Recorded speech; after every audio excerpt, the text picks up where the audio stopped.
Je vous retrouve donc pour la partie 2 de cette présentation. Bon, l'idée, c'est de rentrer un petit peu dans le vif du sujet. On quitte la dimension architecturale du texte. On rentre vraiment dans les éléments de contenu qui intéressent davantage la discipline EPS. Le tout rattaché à la C4.1, donc capacité de rang 2 du MG4, développer un mode de vie actif et solidaire, et puis toutes les grilles référentielles de champ qui sont proposées dans le cadre du DA thématique. L'idée, c'est de mettre l'accent à la fois sur des points extrêmement sensibles, mais parfois aussi quelques petits traits d'originalité qui auraient pu vous échapper. Donc voilà, parfois on revient aussi sur des éléments qui peuvent paraître moins importants, mais qui pour autant ne sont pas anodins. Alors, vous verrez dans le listing d'éléments qui va apparaître, il y a certains points que je développe en profondeur, et puis d'autres qui sont balayés de façon beaucoup plus superficielle parce qu'ils font écho à un certain nombre de questions développées dans le cadre de la fac et des capsules vidéo. Premier point, je reviens sur la méthodologie. Bon, ce qui relève du pilotage, c'était une réflexion forcément qui nous appartenait avec Marie-Hélène Dupré. Donc, il y avait déjà cette volonté de pouvoir articuler, ce qui crée aussi un élément de complexité, les textes présents avec ceux du CAPA et ceux du BTSA, qui fondent la totalité de la voie pro. Donc, il y avait cette forme de continuité qui nous amenait à piloter.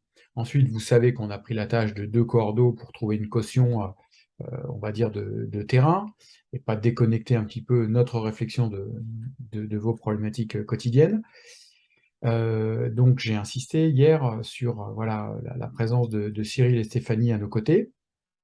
Et puis quand on est entré également dans un domaine encore plus précis, à savoir la rédaction des référentiels de champ, on a souhaité également trouver la tâche d'un certain nombre d'enseignants ressources dans des activités, donc ressources APSA, on pourrait dire, dans une activité de relecture et de proposition. Alors, je vais les citer. Dans le cadre du CA1, il y avait Hugues Fauvel et Émilie Girandier. Dans le cadre du CA2, malheureusement, les collègues sollicités n'ont pas pu se mettre à disposition.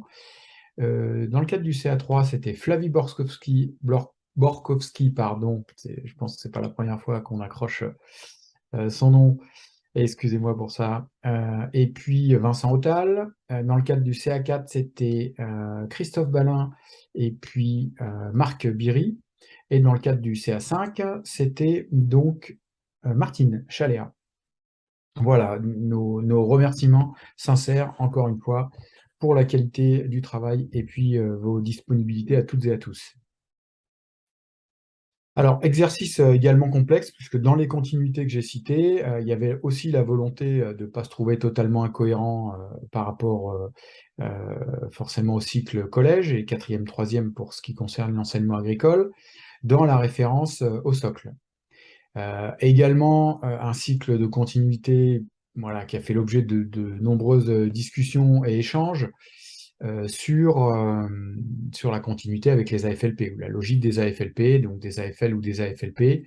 On a voulu se rapprocher je l'ai déjà expliqué, hein, de cette matrice terminologique un petit peu commune, pour faire en sorte que les enseignants qui avaient à la fois des filières générales et technologiques et à la fois des filières pro fonctionnent avec, on va dire, des logiques similaires. Voilà, pour ce premier point. Alors, maintenant, quand on rentre dans l'analyse des textes, il y a une part d'autonomie supérieure, puisque, on va dire, la référence à des textes fondateurs qui guideraient un petit peu les attendus pour chacune des APSA n'existe plus. Donc, en lycée, on avait le niveau 3, 4, 5, 5 pour les enseignements optionnels et facultatifs, mais en collège, il y avait déjà un niveau 2 aussi qui pouvait être parfois activé. Donc voilà, cette référence disparaît et ça suppose que les équipes soient amenées à produire. La volonté, c'était faire en sorte que vous soyez en mesure de vous approprier davantage les contenus, de comprendre les logiques, notamment qui se joue dans l'articulation des aspects méthodologiques et sociaux avec les aspects de la motricité, puisque c'est affiché depuis 25 ans, mais c'est pas pour autant mis en œuvre. Il y a voilà, la volonté de transformer les pratiques en vous laissant la main à ce niveau-là, même si c'est très accompagné, il y a vraiment la volonté que vous preniez vraiment à bras-le-corps ces éléments. Et puis, bien sûr, mettre en relation ces éléments-là avec vos contextes locaux d'enseignement, qui peuvent vous amener à faire bouger à la fois le choix de contenu matière particulier, mais aussi les niveaux d'exigence. Voilà. Donc, voilà, faire en sorte que l'offre de formation soit tout à fait en phase avec vos territoires et puis vos contextes locaux. Donc, c'est dans ce sens-là aussi que l'autonomie a été, enfin la plus grande autonomie a été pensée et souhaitée. Alors, en lien direct avec cette idée d'autonomie, je partage ici un extrait surligné. On a toujours la référence aux 5 champs, mais la possibilité offerte aux équipes qui le souhaiteraient parce que le territoire voilà, met des formes de pratique en avant, parce que votre population voilà, a des besoins et des spécificités qui vous amènent à proposer des activités qui pourraient sortir des 5 champs proposés. Donc voilà, ça c'est un point d'originalité sur lequel on voulait revenir. Alors dans le texte, il est illustré avec le disque golf, le tir à l'arc, la pétanque, qui sont des activités plutôt balistiques, hein. On dit la logique profonde et ultime, elle est sur, on va dire, une exigence de précision, qui ne correspond pas à la logique des 5 champs. Donc voilà, des exemples d'activités qui pourraient vous amener, si ça se justifiait voilà, au regard de votre population, à sortir un petit peu des 5 champs et aller dans le sens de la créativité, appelée sur ce troisième point, donc créativité et pertinence. Un cas droit de la fonction publique, c'est un cadre qui est force de proposition, donc ça répond à cette idée-là. On poursuit avec de nouveaux points, et là je vais faire référence tout de suite au tableau de synthèse qui présente à la fois les AFLP, mais aussi les items attachés à chacun des 3 AFLP, pour dire aussi que c'est ce type de document, ce type de tableau de synthèse, qui identifie 4 niveaux de réalisation pour chacun des items, ça apparaît dans le document d'accompagnement, et ça veut dire que le document d'accompagnement, c'est déjà une action d'accompagnement. Donc il faut vraiment ne pas oublier et vraiment prendre appui sur ces documents, ces tableaux de synthèse ou ces propositions comme de véritables guides pour vous accompagner dans la production de contenu. Alors, je vais détailler. Il est question dans l'AFLP 1 de la motricité, vous l'aurez compris, mais c'est pas parce que c'est quelque chose de connu que ça ne sous-entend pas un certain nombre de rappels et d'explications, voire d'explicitations. On a tendance à considérer que les 3 items, tels qu'ils sont déclinés ici, sont indissociables. Alors on peut vraiment les identifier comme des déterminants de la réussite de l'élève dans l'activité physique, dans l'activité sportive. Donc ce sont des déterminants de l'efficacité, des déterminants de la performance aussi, hein, n'ayons pas peur des mots. Donc on va chercher à jouer sur le levier des ressources, pas seulement les ressources énergétiques, hein. Des fois il y a des raccourcis, la motricité ce sont les ressources énergétiques, mais pas seulement. Tout à l'heure j'illustrerai avec un exemple en particulier. Donc, quand on est sur on va dire, l'item développement des ressources, la volonté, c'est vraiment de transformer les corps. La question se pose très régulièrement de à quoi sert l'EPS? L'EPS, ça sert déjà à transformer les corps. Donc, c'est éduquer les corps. Donc, ce premier point, on est vraiment sur cette dimension corporelle qui peut traverser l'ensemble des APSA.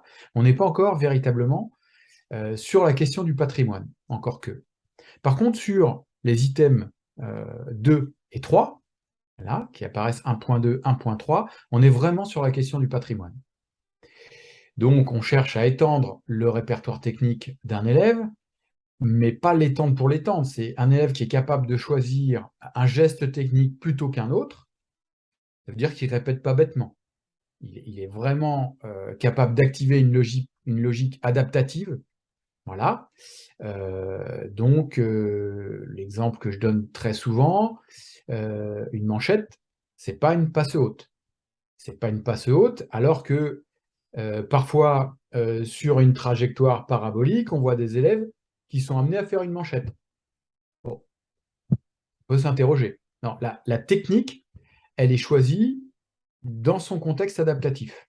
Une manchette, trajectoire descendante, je suis pris de vitesse, j'ai pas le temps de m'organiser, donc je peux pas me lever forcément pour mimer la situation, mais voilà, c'est un geste d'urgence et ça va beaucoup plus vite à mettre en place. Donc voilà, il y a des choix qui rappellent cette idée d'appropriation d'un vrai patrimoine culturel quand on est capable de saisir ces petites nuances-là.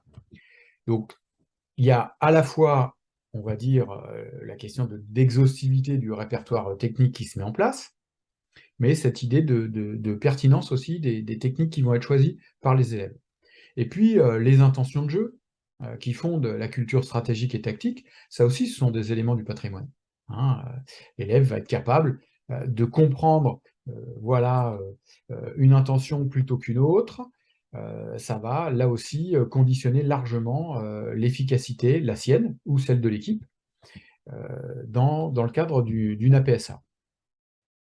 Alors, on a tendance à considérer quand même, c'est assez logique que ces 3 dimensions, elles sont, voilà, très proches les unes des autres et souvent on identifie le package motricité, en considérant que voilà, c'est quand même difficilement, dissociable. Donc voilà, il faudrait, les concevoir de façon, indissociable.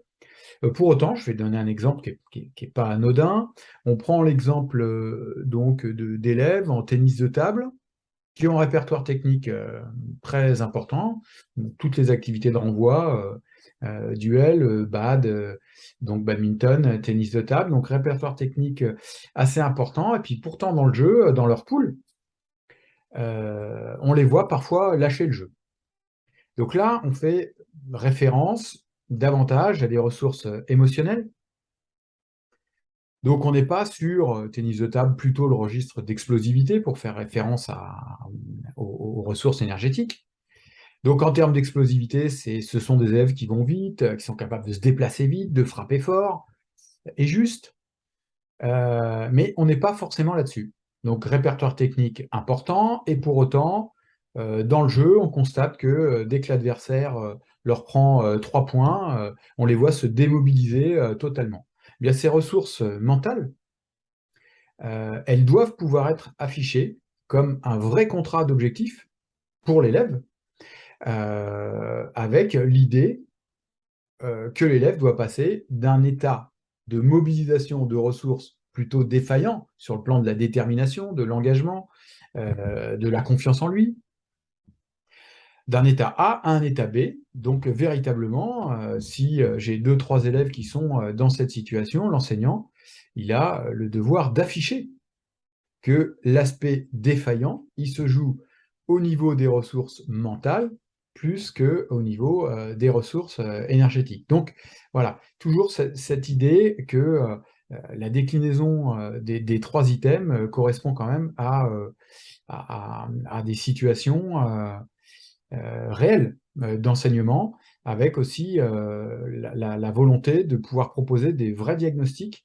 et donc des vrais contrats d'objectifs aux élèves qui seraient les vôtres. Alors là, j'ai pris un point qui représente peut-être pas la majorité des cas, euh, pour dire que voilà, assez généralement, c'est quand même ce package, quand on a un élève qui est fort, voilà, qui a des ressources déjà qui sont très, très nettement développées, on va le retrouver avec un bagage technique important et puis, on va dire, euh, une culture stratégique et tactique aussi importante puisqu'il veut gagner. Donc il veut se donner les moyens d'eux.